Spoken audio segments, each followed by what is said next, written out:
Hey guys, if you want to start a website but confused about which hosting to choose, so in this video I'm sharing an honest review about Bluehost, covering features like performance, pricing, pros and cons, and who should actually use it. So if you are a beginner, blogger, or a small business owner, watch till the end before you decide. So, what is Bluehost? Well, Bluehost is a web hosting service that helps you to put your website live on internet. It commonly used for blog, business, website and WordPress site. The main reason people choose Bluehost is because it's focused on simplicity, making hosting easy for beginners. Let's talk about its key features.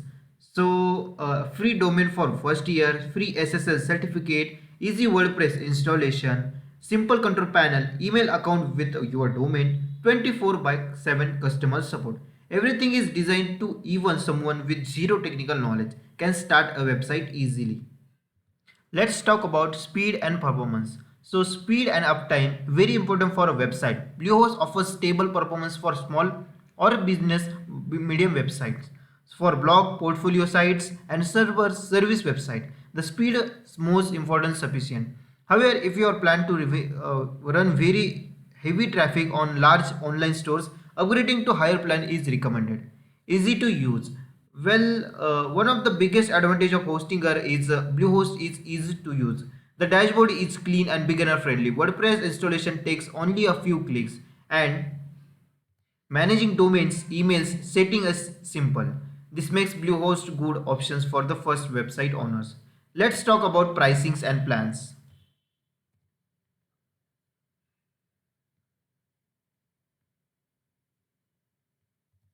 Bluehost offer multiple hosting plans starting at lower introducing prices. The basic plan is suitable for website higher plans allow multiple website and additional features. Important things to remember: the first time price is discounted, but renewal price are higher, which is normal in the hosting industries. Here are some strong points of Bluehost. Beginner friendly interface, good performance of small website, easy WordPress setup, free domain and SSL, reliable customer support. These features make it a solid choice for beginners. Let's talk about cons. Now let's be honest about the downside.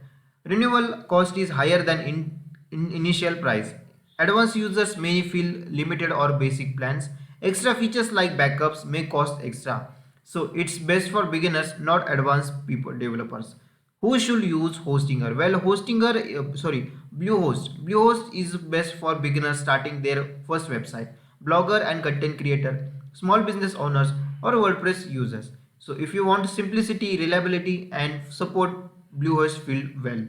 Final verdict. So is Bluehost worth it? Yes. If you are a beginner or want to want a simple and reliable hosting solution, it's not the cheapest long-term options, but it's developer stability, use easy to use and good support. So if you want to start website without confusion, Bluehost is a safe choice. So if you want to get Bluehost at the best discount price, then check the link in the description. That link include a special offer you won't get directly from the website. Thanks for watching. Don't forget to like, share, subscribe and comment if you found this video is helpful.